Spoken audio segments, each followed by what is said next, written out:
Sa pagpapatuloy ng kanilang pag-uusap, napag-alaman ni Pilipo ang pagnanais ni Benim na muling mapaglingkuran ang sinukuan.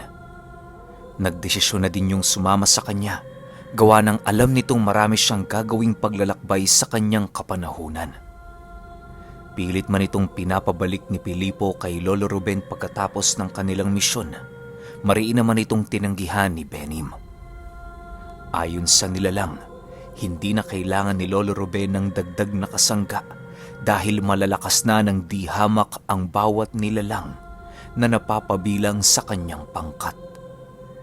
Ang gusto kasi noon ng engkanto, wala siyang kahit na anong karibal sa iisang samahan.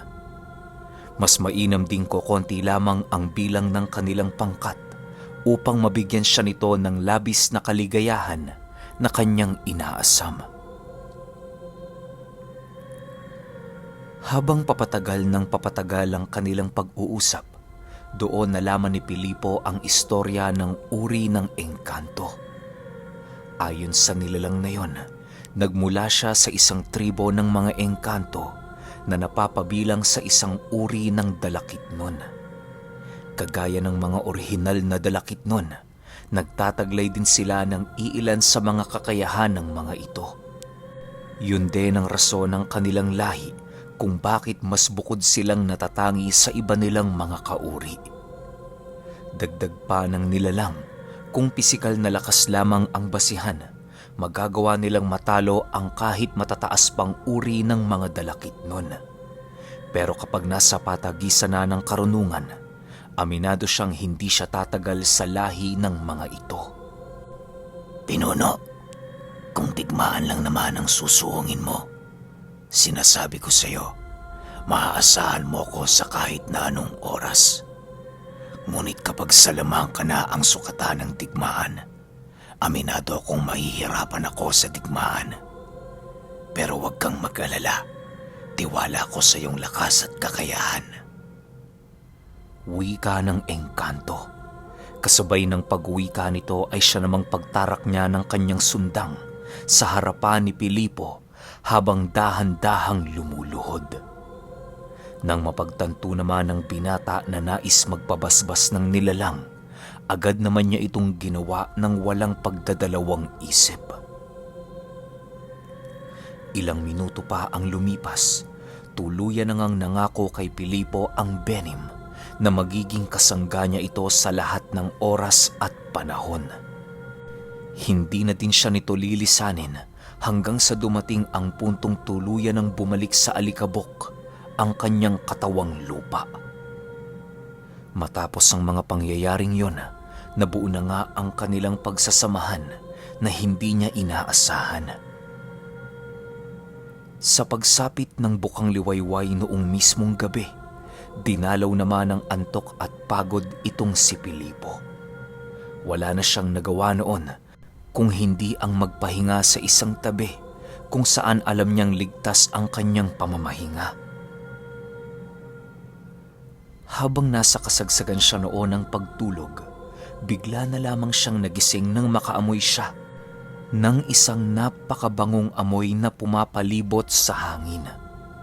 Pagmulat ng kanyang mga mata, laking gulat na lamang niya nang masipat niyang umiinom ng tuba si Lolo Ruben sa kanang bahagi ng kanyang hinihigaan. Bagaman tirik na noon ang araw, kitang-kita niya pa rin ang pagkawili nito sa bawat pag-inom niya ng alak. Magandang umaga, Pilipo. Ay, sa wakas nagising ka na rin. Kanina pa kita hinihintay gumising eh. Wika ni Lolo Ruben habang dahan-dahang inaabutan si Pilipo ng tuba. Paggising niya noon, agad naman niyang kinuha ang baso at mabilisang nilaklak ang alak kahit hindi pa siya kumakain. Para mas lalong maging masaya ang kanilang inuman, naglabas si Lolo Ruben ng kanin at kakarampot na pulutan. Pagsilay doon ni Pilipo, agad naman niyang nilantakan ng pagkain habang nagpapasalamat sa Panginoon. Buti naman kuya, napadalaw ka. Masaya ako dahil kahit papano, may makakasama na ako sa aking paglalakbay. Wika ni Pilipo. Sabi ko sa'yo, Pilipo, hindi kita pababayaan. Huwag kang magalala. Sasama na ako sa'yo ngayon patungo sa baryo ng mga demonyo. Pakiramdam kong mas kinakailangan mo ng tulong ko kaysa sa mga barkada kong manginginom sa aming lugar. Wika ni Lolo Ruben. Kasabay ng pagwika nito ay siya namang mabilisan nilang pagligpit ng kanilang mga gamit. Sa pagpapatuloy ng kanilang paglalakbay, naging masaya naman ang dalawa dahil sa kanilang walang patid na pag-uusap. Natigil lamang noon ang kanilang usapan nang madapo sila sa isang baryo di kalayuan sa Lahong. Pagpasok nila roon, agad naman nilang naramdaman ang pagbalot sa kanilang mga katawan ng hanging punong-puno ng salot. Bagaman alam nilang mababait ang mga taong naninirahan roon, hindi pa rin sila naging panatag dahil sa mga bagay na kanilang naramdaman sa buong paligid. Pilipo, mas mabuti sigurong hilahin mo na lang ang kalabaw mo. Kasi parang hindi natutuwa ang mga tao rito sa mga dayong nakasakay ng kalabaw. Wika ni Lolo Ruben. Pagpasok nila noon sa lugar, ninais nilang maghanap ng mga tindahan upang makabili ng kanilang pangangailangan. Bukod kasi sa malapit nang maubos ang kanilang rasyon, wala na din silang tubig na baon. Ilang minuto pa ang lumipas, nadapo na nga sila sa isang lugar na kung saan merong malaking tindahan. Marami ang mamimili sa lugar na yon na animoy nang galing pa sa ibang lugar. Sa pagpapatuloy ng pagmamasid doon ni Lolo Ruben, nagkaroon siya ng isang kutob sa tindahan na merong nangyayaring kakaibang bagay sa paligid. Bakit kuya? Hindi pa ba tayo bibili? Tanong ni Pilipo. Mamaya na, Pilipo. Mukhang hindi ata pamimili ang sadya natin sa tindahang ito eh. Sagot naman ni Lolo Ruben. Kasabay ng kanyang pagwika ay siya namang paglabas nila ng tindahan upang mag-usap. May iilang tao pa noon ang pumipigil sa kanilang lumabas, ngunit hindi nila ito pinakinggan. Ilang minuto pa ang lumipas, doon na inilahad ni Lolo Ruben ang tungkol sa mga bagay na kanyang nalaman. Anya, maaaring kulungan ang lugar na yon ng mga dayong nahulog sa salamangka ng kung anong demonyo na namamahala sa lugar. Wala pang kaukulang impormasyon doon si Lolo Ruben, maliban sa kanyang mga haka-hakang naiisip. Matapos niyang mailahad kay Pilipo ang bagay na yon, doon na nila napagpasyahang bumalik sa loob ng tindahan. Pagpasok nila roon, agad naman nilang ipinadama sa buong paligid ang kanilang presensya. Si Pilipo noon, mabilisang hinawakan ng kanyang mutya ng sinukuan na siyang naging sanhi upang pangilagan siya ng mga nilalang. Maya-maya pa, bigla naman silang naantala sa kanilang ginagawa nang masipat nila ang paglabas ng may-ari ng tindahan. Maligayang pagdating sa lugar namin, mga antingero. Maaari bang malaman kung anong pakay ninyo? Wika ng lalaking nagmamay-ari ng tindahan. Kasabay ng pagwika nito, ay siya namang pag-abot nito ng sukle sa mamimili. Matapos itong makuha ng isa sa kanyang mga parokyano, gulat naman noon si Pilipo sa kadahilanang hindi ito lumabas ng tindahan bagkus ay pumasok ito sa pintuang nilabasan ng may-ari. Maya-maya pa, doon na nga nagsipasok ang lahat ng mga parokyano na para bang merong nag-utos sa mga ito. Nang silang tatlo na lamang noon ang naiwan sa lugar, bigla naman nilang nasipat ang may-ari na naghahasa ng kanyang talibong. Huwag mo kaming takutin sa patalim mong yan. Hindi kami ang klase ng tao na madaling masindak ng mga demonyo. Wika ni Lolo Ruben. Ang sakit mo namang magsalita, antingero. Wala naman akong ginagawang mali sa inyo. Bakit mo ako tinatawag na demonyo? Sagot naman ng may-ari.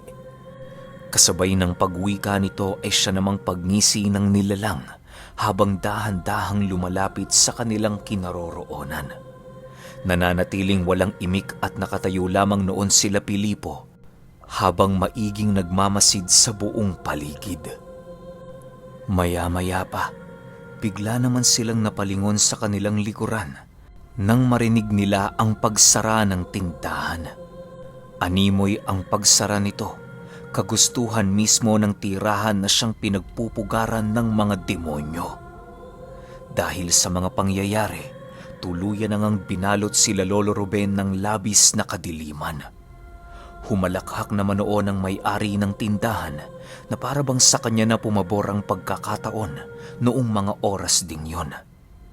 Sa pagpapatuloy ng kanilang pagmamasid sa paligid, bigla naman nilang naramdaman ang paglaho ng presensya ng demonyo. Maya-maya pa, laking gulat na lamang noon ni Pilipo nang biglang lumitaw sa kanyang likuran ng Benim na kanyang kasangga. Sinalag nito ang pag-atake ng lalaki gamit-gamit ang kanyang mahabang sundang. Matapos itong masilayan ni Lolo Ruben, mabilisan naman niyang hinataw yon ang kanyang latigo at kasabay nito ang kanyang pagtalon sa katawan ng nilalang upang magawa niya itong masunggaban. Pagbagsak nilang dalawa sa lupa, agad namang binunot ni Lolo Ruben ang kanyang punyal habang nagwiwika ng, Huwag mo akong piliting gawang kita ng masama, demonyo.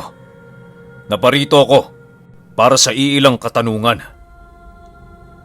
kasabay ng pagwika nito ay siya namang paglaki ng mga mata ni Pilipo dahil sa mga katagang kanyang narinig.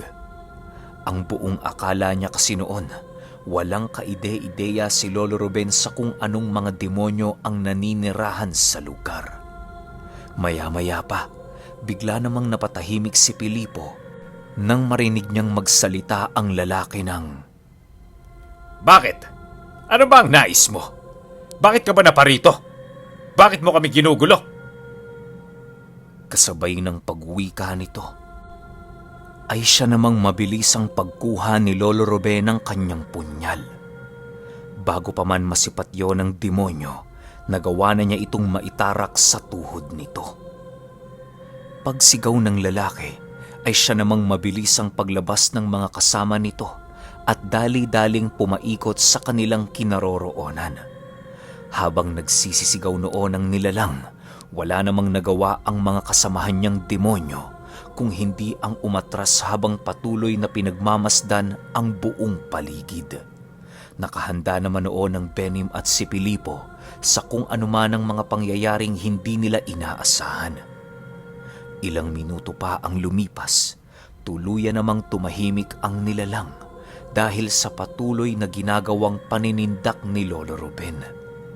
Nang maramdaman nitong kumalma na ang demonyo, doon na siya nag-umpisang magtanong sa kung nasaan naroon ang 3 baryo ng mga aswang. Hindi ko na ulitin ang tanong ko, demonyo. Sa oras na hindi mo ito sagutin, kamatayan ang naghihintay sa iyo. Ngayon sabihin mo, nasaan ang 3 baryo ng mga aswang? Alam kong isa ka sa mga bataan ng Salamangkero, kaya sigurado akong alam mo ang kanilang pugad. Wika ni Lolo Ruben. Matapos nitong makapagsalita, mabilisan naman niyang inusala ng punyal upang mabigyan ng kakarampot na panahon ng demonyo na makapagpaliwanag. Alam niya kasi sa sarili niya noon na kung hindi niya ito sisindakin, wala siyang makukuhang kahit na anong impormasyon. Habang pinagmamasda ng demonyo ang kumakalat na puting liwanag sa ilalim ng kanyang balat, panay naman noon ang kanyang pakikipag-usap kay Lolo Ruben. Halos magmakaawa na ito sa kanya, ngunit ninais niyang maging bulag at bingi sa mga bagay na kanyang naririnig. Kuya, baka naman may ibang paraan pa para makapag-usap kayo ng maayos. Hindi po mareresolba ang isang bagay kung idadaan natin to sa karahasan. Wika ni Pilipo habang patuloy na pinagmamasdan ang kalunos-lunos na katayuan ng nilalang. Matapos itong marinig ni Lolo Ruben, ninais niyang wag na munang sagutin ng binata nang sa gayoy maisagawa niya ng maayos ang kanyang ginagawa. Nang masipat ng demonyo ang paglapit ng liwanag sa kanyang leeg, doon na nga ito nag-umpisang magkwento kay Lolo Ruben. Sige na, suko na ako. Panalo ka na. Ang pugad ng mga Panginoon ko ay nasa kabundukan ng mga bagagining, bagahandon at bagtingan. Pakiusap, huwag mo akong patayin. Wika ng nilalang. Nang marinig naman ito ni Lolo Ruben, mas lalo pa niyang idiniin ang kanyang punyal sa binti nito habang nagwiwika ng, Huwag mo akong bigyan ng maraming lugar.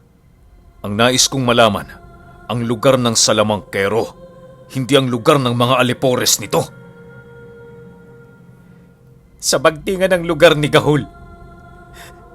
Siya ang namamahala sa lahat ng tribong naninirahan sa bundok na sinabi ko sa iyo. Nakuha mo na ang gusto mo. Pakawala mo na ako, antingero. pagmamakaawa ng demonyo. Nang marinig ito ni Lolo Ruben, agad naman niyang binunot ang kanyang punyal na siya namang mabilis niyang itinarak sa ulo ng demonyo. Matapos ang mga pangyayaring yon, bigla namang nagsiangil ang lahat ng nilalang na nasa paligid. Wala nang nagawa noon ng Benim kung hindi ang atakihin ng mga ito upang lipulin. Lumitaw na dinoon ng berdugo at maharlikang engkanto nang sa gayoy merong makakatuwangang Benim sa laban. Segundo lang naman noon ang dumaan nang biglang masipat ni Pilipo ang pagsibagsakan ng lahat ng nilalang sa paligid. Pilipo, alam kong makatarungan kang tao, pero naway maunawaan mo na hindi lahat ng demonyo madadala sa isang magandang usapan. Kaya ako nagkaganito dahil ilang ulit na akong nagkamali sa buhay ko. Marami ka pang daang babagtasin, kaya na may palagi mong iisipin ang mga bagay na karapat-dapat mong gawin. Huwag kang magpapadala sa awa dahil yan ang isa sa mga bagay na nagdudulot ng kamatayan sa tao. Paliwanag ni Lolo Ruben. Matapos itong marinig ni Pilipo, tila ba nahimasmasan na noon ang kanyang sarili. Alam niya kasing may punto ang sinasabi ni Lolo Ruben, gawa ng mapanlin lang ang mga demonyo. Ilang oras pa ang lumipas, nakalabas na nga sila sa tindahang kanilang pinasok. Bagamat maraming naglalakad na mga ordinaryong tao sa labas, nakakapagtaka namang hindi gaanong napapansin ng mga ito ang tindahang kanilang nilabasan. Nang makalayo-layo na sila sa lugar, agad naman nilang binigtas ang daan patungo sa unang bundok na pinagpupugaran ng mga aswang. Alam nilang tribo lamang ng mga demonyo ang naroon, kung kaya't panatag naman silang magagawa nila itong malipol. Kuya, bakit ho naging sarado na ang puso nyo para sa mga demonyo? Lahat ba ng mga taong may dugo ng dyablo ay masasama? Tanong ni Pilipo habang nakasakay ito sa kangka. Nagkakamali ka, Pilipo. Hindi yan ang nais kong ipaunawa sa iyo. Sa katunayan, may mga kaibigan akong merong dugo ng mga gabunan. Isa na dyan si Gonzalo. Tunay na isang napakabait na tao kahit merong dugo ng demonyo. Kung kaibigan lang ang pag-uusapan, Pilipo, aba, napakarami ko nito. Lahat na siguro ng mga nilalang sa panig ng kaliwa may kaibigan ako. Sagot naman ni Lolo Ruben. Dagdag pa nito na ang mga bihasang antingero o albularyo palaging dinidepende ang kanilang pag-uugali sa sitwasyon at sa mga demonyong kaharap nila. Kinakailangang manatiling nangingibabaw ang sarili mong panghuhusga upang masapawan ang pangingibabaw ng awa. Mapanganib kasi ang pagiging maawain sa nilalang, gawa ng hindi mo alam kung kailan ka tutuklawin ng kinilala mong kaibigan. May mga nilalang din kasing mapanlinlang na sa oras na makuha na nito ang iyong loob, doon ka na dahan-dahang tatraidorin. Tandaan mo, Pilipo, hindi masamang paniwalaan ang sarili mong kutob. Kung ramdam mong purong kasamaan ang iyong kalaban, huwag mo itong pakitaan ng awa. Ipakita mo ang iyong bangis nang sa gayoy tingalain ka ng iilan at katakutan ka ng karamihan. Dagdag pa ni Lolo Ruben. Kasabay ng pag-uwi nito ay siya namang pagpatuloy ng kanilang paglalakbay patungo sa bundok na kanilang nais puntahan.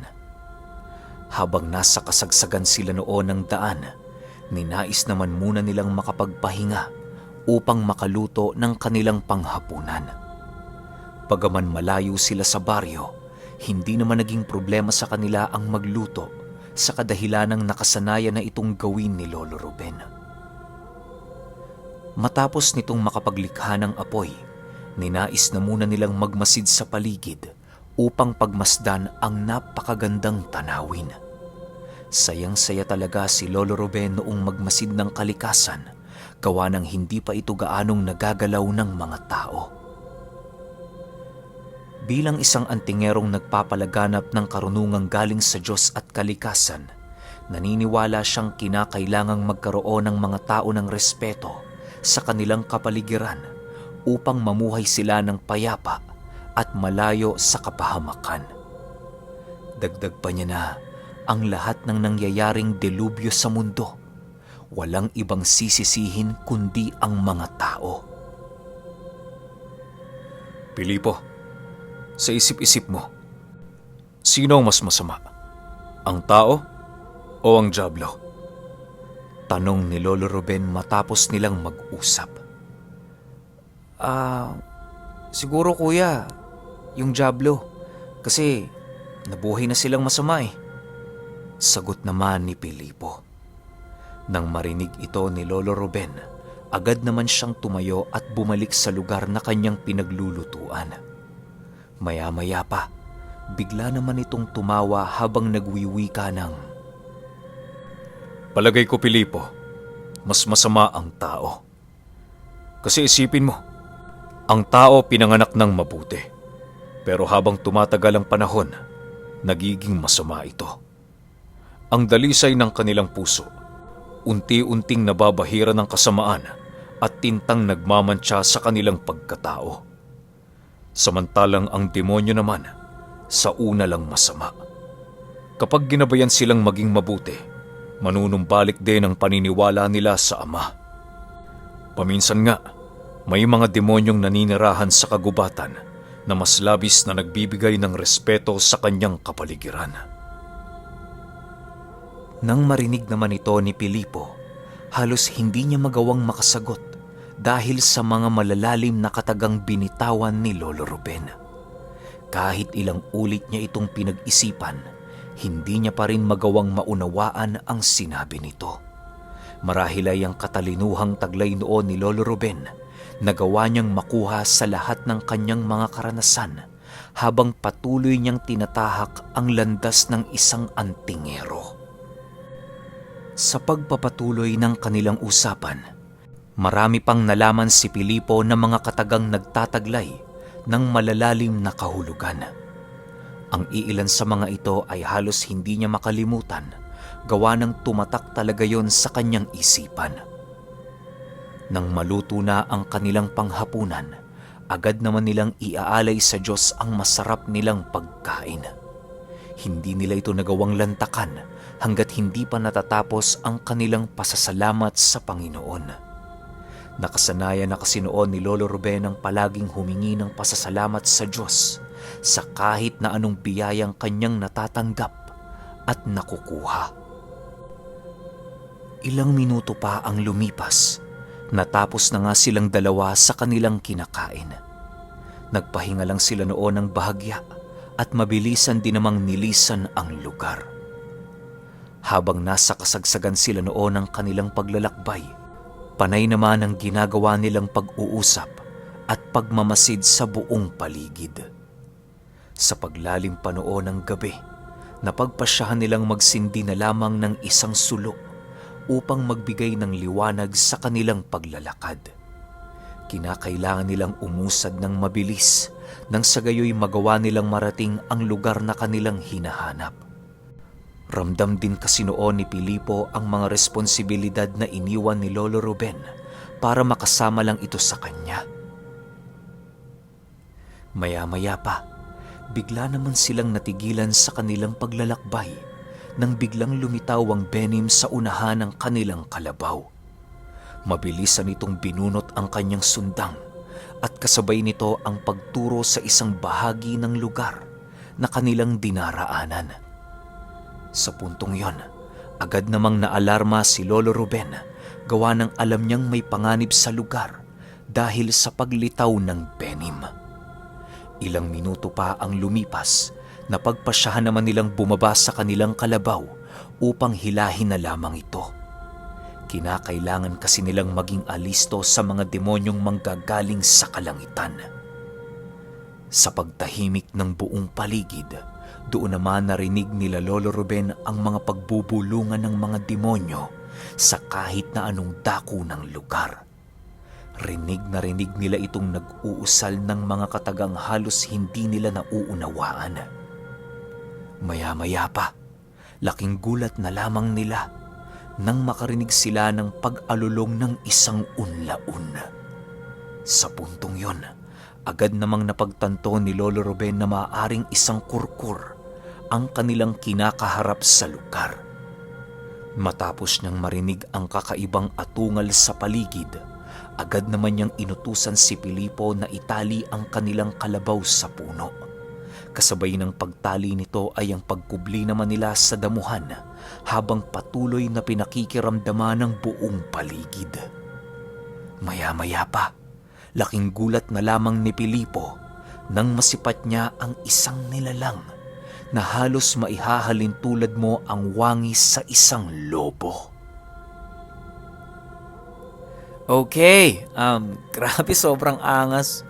Isipin nyo naman nabanggit si Pinunong Gabunan, di ba? Ay hindi, ang ama kong Gabunan, nabanggit siya di ba? Si Gonzalo, nabanggit ni Lolo Ruben. Alam niyo, pagtapos ng part na yon, yung kilabot ko, wala na, di na naman siya nawala. Grabe na, ano kaya susunod na mangyayari, no? Pero para di kayo mabitin, sunod na agad natin yung 16. Yun lang. Salamat.